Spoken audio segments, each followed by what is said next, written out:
Welcome to ScreenCrush. I'm Ryan Arey, and I am joined by the one and only Matt Singer, ScreenCrush editor-in-chief and writer of Spider-Man from Amazing to Spectacular. How you doing, Matt?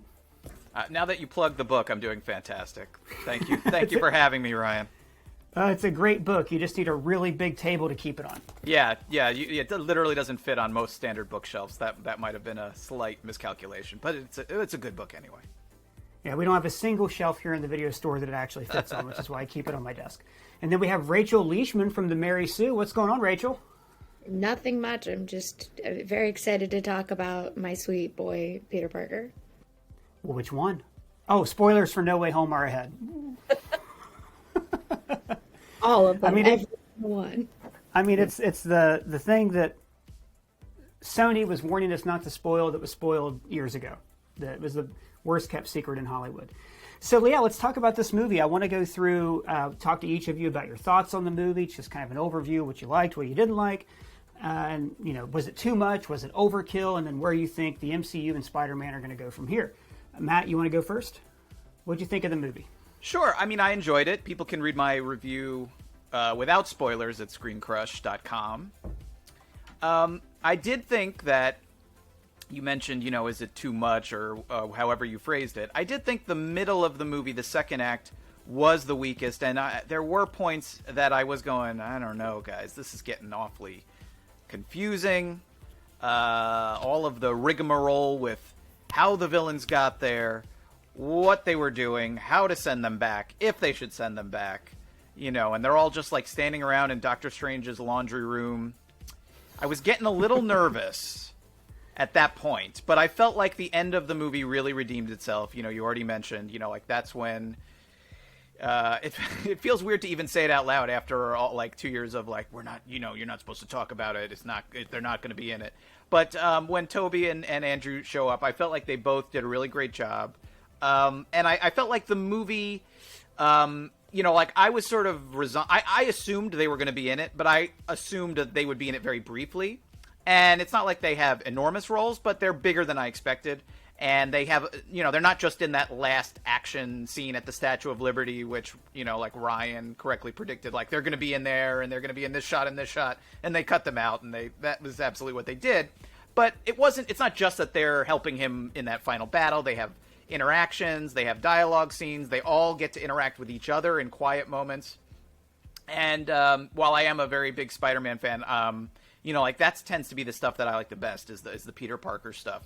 And that could also be why the middle of the movie maybe I didn't enjoy as much, because Peter Parker is in it, but it's very much about Spider-Man and the villains and Peter Parker and his dilemma, which is very interesting in this movie, his secret identity and all of that. The beginning of the movie that's about that stuff is fantastic.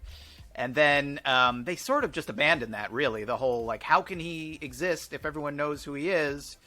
Really kind of takes a backseat to once the villains start showing up. That kind of takes a backseat. So maybe that's another reason why I didn't love the middle. But the end, it's not only is it about Peter Parker, it's about 3 Peter Parkers, and it really is about their characters and their feelings and why they do what they do. And I just thought that the third act really kind of it stuck the landing quite successfully. So overall, I think it's a solid Spider-Man movie. Definitely not my favorite that's been made, but I definitely would recommend it, and I did enjoy it. Rachel, how about you? For the most part, I agree with Matt. It is my new favorite Spider-Man movie because the last scene, or not the last scene, the last act, when the 3 Peter Parkers are all in the lab together, and they're all very much Peter Parker and are doing science but talking over each other, and everyone's kind of doing their own thing. I felt like a child and was losing it in a theater of the man beside me at my press screening very clearly had no idea what he was getting himself into. Meanwhile, I'm beside him in a Spider-Man shirt with my Spider-Man purse and a Spider-Man tattoo. I'm ready. Let's go. I don't even care that this is a press screening. I'm supposed to be here for work. I've been waiting. And in my review, which is also not, I put no spoilers because I do think this movie, with all the arguments that people are making about spoilers, is a movie that you shouldn't spoil for fans because it is very much a fan servicing film. In a great way though, it weirdly works out. I think like the middle half or the middle section did suffer a bit because it was all about those villains and like figuring out what to do with them. But the payoff for me, like, worked because it felt like I was being punched in the gut repeatedly. Like every time something else, like anything I found cheesy worked out because like, oh, we said spoilers, it's fine. When May died and she said the responsibility line, I was like, no, everyone's gonna make fun of this. But then the payoff when all three of them are talking about like who taught them responsibility, like I was like, great, I have no notes. I don't care how cheesy it felt that first moment because it worked so well in the payoff. And I think that movie does it so well of like whatever you think in one moment, by the end of the movie, you're like, oh, I know why they did that now. That's really cool. And it just really worked for me. And most of my anxiety was coming from, I hope the internet likes this because I don't know that I could sit there and watch people be mean about a Spider-Man movie on Twitter for the next couple of years. But then everyone came out and was like, no, I liked it. I was like, great, cool. I can enjoy this movie wholeheartedly and not be yelled at on Twitter. I liked every little cheesy moment, every little like nod to things. It just worked. Like I bought a purple sweatshirt so I could dress up in all winter like Willem Dafoe when he like has a purple sweatshirt and a long green coat. I was like, this is insane, but in the best way. Like I don't care. And that was like, it's weird to talk about because I'm like, oh, I haven't been able to talk about it for so long, and now I'm like, oh, right. I know. Yeah, it's the same thing Matt just said, like, oh, we can talk about it. You know, like, it's this whole thing. And I want to talk about, like, the spoilers and if the movie was ruined for you guys in just a second. But, you know, my take on it, going into this movie, it was the most cynical I've been about a Spider-Man movie beforehand since 2014. You know, like, I was looking at this going, okay, Sony's got this movie. It's got more than one villain in it. All these surprises have been ruined already. There's not going to be anything new in the movie to surprise me. I really was just preparing myself for like a movie that felt like it had too much studio interference. And, you know, I agree with you guys about the middle act and how it kind of sagged a little bit. And I do think an easy solution is anytime you look at a movie and you can just name something you can lose, it's usually not a good thing. Like in this movie, you probably could have dropped Sandman pretty easily, you know, without really hurting the rest of the movie, because you need the amazing villains, Lizard and Electro, so Andrew Garfield has something to do and some expertise to contribute. But like Sandman was the one who felt like a little superfluous, and maybe that could have helped trim that middle act a bit. But what I loved about it is the Spider-Men, you know, when Tobey and Andrew show up, it is not just fan service, you know, and like you said, Matt, they don't just show up in the last act. They are there to contribute to Peter's character and story. You know, they are there for him when Aunt May dies. And like, I did not expect to have an emotional reaction to the movie. Man, that scene where they're on the roof in Queens, which is another thing too, it's like their shared home. And Tobey finishes that line, man, that really knocked my socks off. And small aside too, Marissa Tomei acted the hell out of that death scene. You know, she's in shell shock. You can tell like she's losing blood, and it's that like, I'm okay. And the audience thinks she's okay because this doesn't seem like the kind of movie where we're going to lose her. And it was a gut punch. Like all those things that in the last two Spider-Man franchises, you know Uncle Ben's going to die. It's part of it. It's one of the things that made Amazing Spider-Man not work, that was so predictable. So, you know, Matt, a few years ago, you wrote this article that was like, fans shouldn't be upset that the MCU movies have skipped Spider-Man's origin because it's going on right now. And the other day you told me you were right on the money, and you were. That is the capstone. You know, that is the actual moment when it's like, okay, this is the completion of his origin story. And him going after Norman and, you know, almost killing him is just like in the first movie when Tobey wants to kill the Crook, you know. So overall, like, I don't really have as many problems with the middle act as you guys do. I do think it could have been tightened up a bit, like I said, by dropping a villain. But, like, there was a little brief amount of time there where I was, like, even with all the spoilers and expecting what was going to happen, where I felt like a kid. And that's probably the best thing you can ever say about one of these movies. So do you guys think Yeah, go ahead. Well, I was just going to say, you know, to your point about, like, did they really need Sandman? I feel like the problem with that character is it really muddies up, like, why the villains can't just be sent back, right? Because he didn't die in Spider-Man 3, and they make such a big deal about, well, they can't go back. They're going to be killed by Spider-Man. Mm-hmm. and his character wasn't. And so it seems sort of odd to have him there. I mean, I guess he's the one sometimes sort of advocating for different things because he doesn't think he's going home to be murdered or whatever. But I just thought that was one issue, is that whenever he's around, it kind of raises questions in my mind. Like, well, why you've collected all these bad guys who they can't go home because then they'll die. So they have to at least try to save them. But that's not true of Sandman. So I don't know. I felt like that's another reason why maybe if it was two villains, two each for Andrew and Toby, maybe that would have been a little cleaner. Plus, with 5, you go, well, why didn't they just add a 6th and make it the Sinister Six? Like, it doesn't make sense. Because they're going to do that somewhere else. Just as a dark. Yeah, I guess. You made that very clear, and so do I. Like, I'm a little surprised to see people coming out of the theater going, "That's the best Spider-Man movie ever," and I'm like, calm down. Into the Spider-Verse exists. Right. And I'm not, Rachel, I'm not like arguing with you and, what you just said about it being your favorite movie. But like, I am curious, Matt, I've read your ranking on the ScreenCrush website. But Rachel, why did you place this like at the top of your list now? What sets it apart from like Spider-Verse and SM2 and stuff? Well, so Spider-Verse was my number 1 for the longest time. And then the Tom Holland movies were actually 2 and 3. Because his Spider-Man is the first time I felt like I was watching a kid grapple with becoming a superhero. I grew up with the Tobey, and I was in college when Andrew came out, but they felt like 20-something-year-olds trying to be Spider-Man, so I never was like, here's a teenager doing this. And then I remember in Homecoming when he is like, come on, Spider-Man. Come on, Spider-Man. Come on, Spider-Man. I just sat there, was like, oh, this is a child trying to be a superhero, and like cried. And I was like, this is what Spider-Man's supposed to be. So with this movie, having all of that nostalgia from the first 2 that like I grew up loving, and then going into like Tom Holland's, like making it clear that this was, as you said, that Matt predicted, his origin, it just all felt like, oh, okay, this is me, like everything I've been waiting for since I was a kid. And so I put it above Spider-Verse because I was like, as much as that movie is a perfect film, this one emotionally manipulated me into being like, this is the best thing I've ever seen. And so it'll probably switch back at some point because Spider-Verse is like a top tier film in general, not even just a Spider-Man film. But as of right now, like, this is my number 1, like, just because I was tricked into being like, this is a perfect film.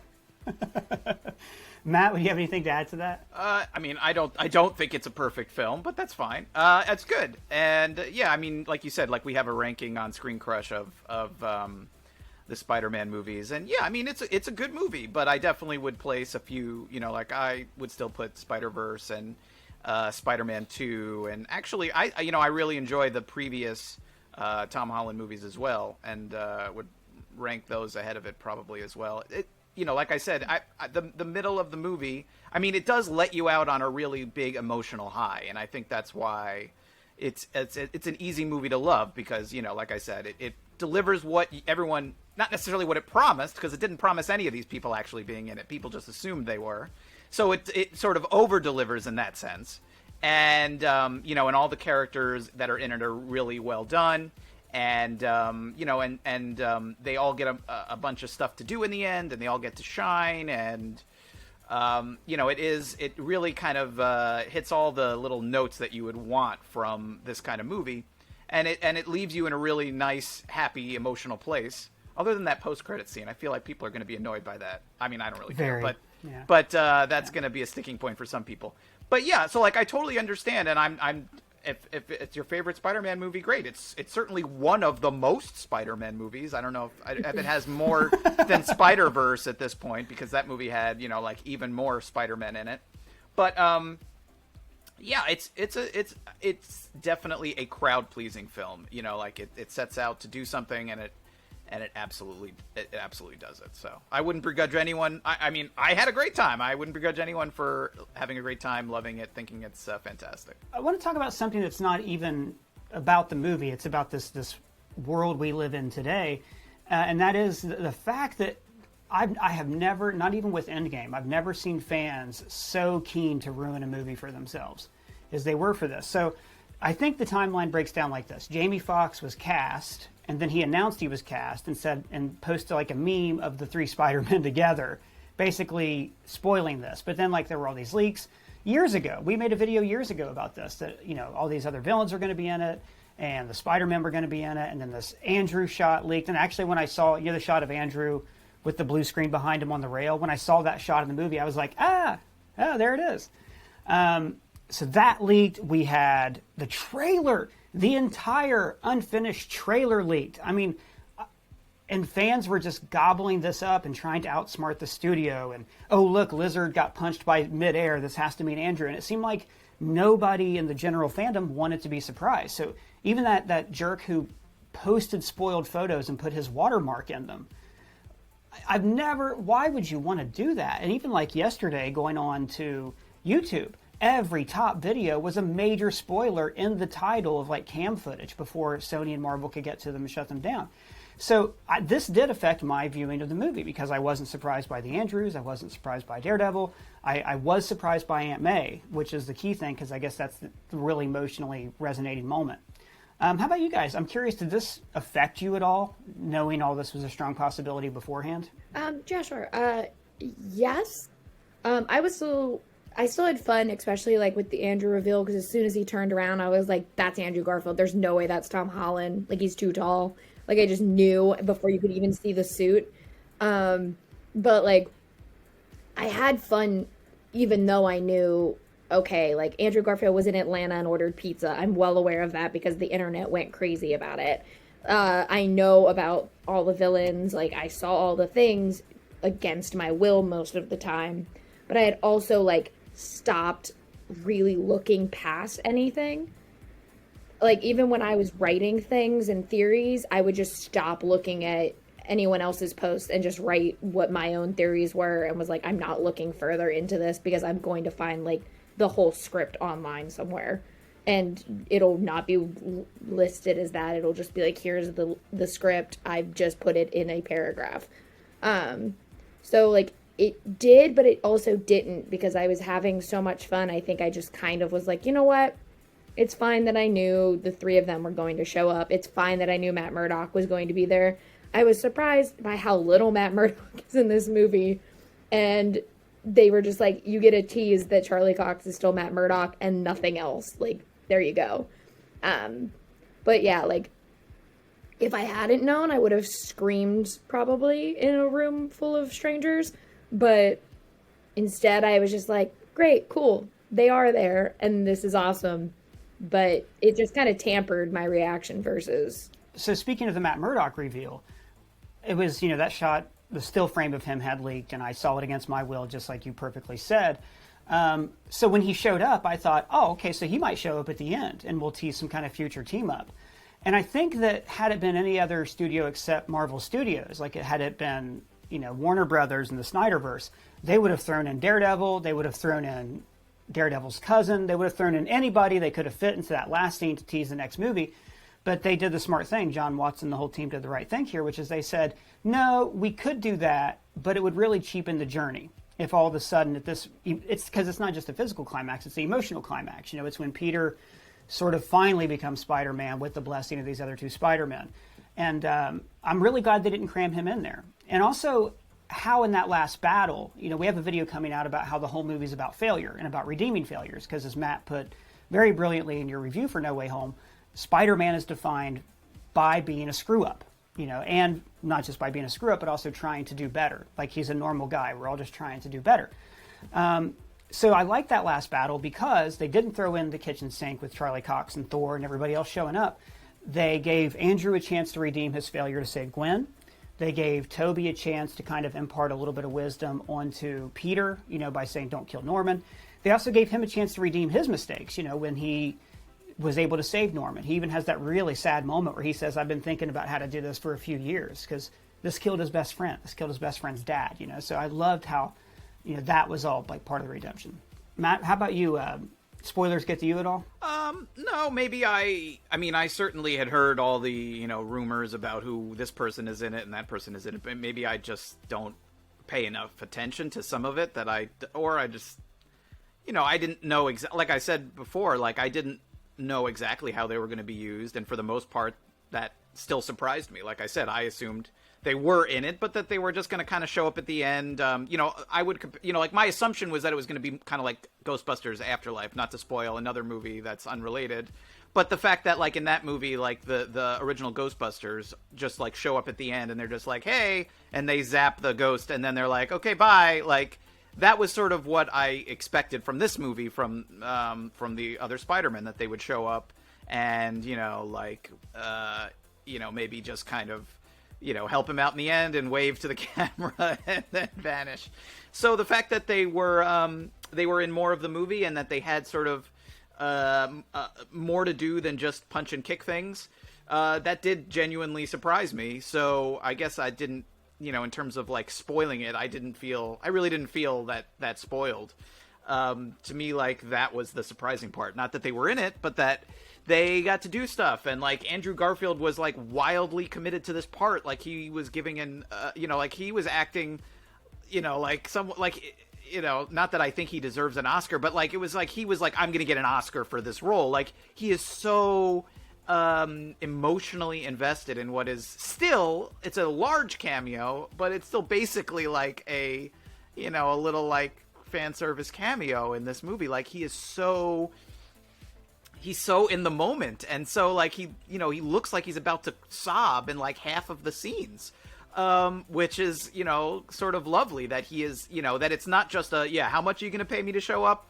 Yeah, whatever. I'll put on the costume and I'll stand next to Tom Holland and I'll pat him on the back and say, good job, pal. Keep it up, true believer. Like, that was not what it was, especially for him. And I mean, Tobey Maguire is good too. I don't want to dismiss his performance, but like, he is not giving it, and maybe he just never does. That's not the kind of actor he is, but he is not giving it at the level that Andrew Garfield is giving it in this movie. Like, full on, like he's choking back tears at several points in his performance. And I just really appreciated that he didn't treat it like this was just a paycheck. Because to fans, this is not a paycheck. The idea of these, they really love these characters, and for them to meet is like kind of a big deal to a lot of people. And what comes across in especially Andrew's performance is that it's a big deal to him. And so I liked that about it. And so that's not something I would have predicted either. No offense to Andrew Garfield or Tobey Maguire, but I wouldn't have begrudged them if they, treated it like the gigantic paycheck that I'm sure it was, and they just walked out and were like, hey, flip, flip, flip, okay, bye! Like, I would not have been shocked if that's what it was. And, to my surprise and my enjoyment, that's not what it was. So in terms of like spoiling the movie, I did not really necessarily feel all that spoiled, and I still enjoyed it. Even for the parts that I knew were coming, I did still get a kick out of it. Yeah, and to that point about Andrew, he there's this thing with some movie properties we've seen, like the Star Wars prequels, not very good. The TV show The Clone Wars made them better, if you have time to go through and watch that. So I didn't really care for the Amazing Spider-Man movies. And I know Andrew Garfield probably has this, I don't want to say a chip on his shoulder, but this, it sucks. He was supposed to do 4 of these films, and they had imagined an arc, and they had the Sinister Six spinoff they were going to do. And then it was cut short. So I wonder if part of this for him was like, we're going to go back and we're going to like close off this guy's arc. We're going to see where he is. And that's one thing, I mentioned it before, but I didn't really care in Amazing Spider-Man 2 when Gwen Stacy died. She's wearing the coat that she wore when she dies in the comics. As soon as she appeared in that coat, I was like, well, Gwen's got a Gwen, there she goes. We're going to hear the snap any minute. And then in this movie, when he saves MJ, even though, talking about spoiling, I looked at the trailer and I saw MJ falling and I was like, well, Andrew's going to save her. Even though that's what happened, man, when he is like realizing that he fixed that mistake, or that he did it, and that just raw emotion that came out of him, even the part earlier where he's kind of just orally describing what's happened to him in the years since, and he's like, I'm not the friendly neighborhood Spider-Man and I don't pull my punches anymore. That made me want to see what the hell happens to that character more than the actual Amazing Spider-Man films. I think it was a nice kind of swan song for that universe, that part of the multiverse, and I'm glad that we got that. You know, I did expect, speaking of closure, Tobey Maguire says it's complicated with Mary Jane, they're making it work. I fully expected him to like flash a wedding ring, or just for a post-credit scene where he goes to Mary Jane and they're married and they got like little May Parker on his lap or something like that. So I was a little surprised we didn't get that closure. But, you know, Tobey Maguire's Spider-Man is kind of defined by nothing ever works out for him. So, of course, he doesn't have a happy marriage at this point. The Andrew Garfield thing makes me very happy because he was a huge Spider-Man fan beforehand and then was very upset by his movies, like, not working out. And I know that it, like, messed with him. And so, but like, I know it messed with him. And so, like, to see him have as much fun as he just did, I was like, I'm so happy for him. He finally did it. Like, he's having so much fun doing this. And I loved it. Well, guys, thanks for joining me and talking about Spider-Man today. Tell the people where they can find you, Matt. Well, I'm the editor of ScreenCrush, ScreenCrush.com, so you can find me writing over there all the time. My Twitter account is twitter.com/Matt Singer. I should probably know that. And yeah, you want to flash my book one more time? I don't even have a copy of it handy, but you do. So there you go. If you want to read my Spider-Man book, there it is. Spider-Man from Amazing to Spectacular. Thank you. Yeah, there you go. Rachel, where can the people find you? You can find me writing about a lot of things. A lot of times it's about Spider-Man at The Mary Sue. I also host Pedro Pascal, where me and my co-host go through all of Pedro Pascal's filmography, and I yell about how I wish he was Kraven the Hunter. And you can follow me on social media. It's Rachel Leishman on Twitter, and then Rachel_Leishman everywhere else. And yeah, I am always screaming about some movie franchise or character or whatever on those platforms. All right, well, thanks for joining us. And if you guys have any thoughts or comments of your own, leave them down in the comments or at me on Twitter. And if it's your first time here, please subscribe and smash that bell. For Screen Crush, I'm Ryan Arey.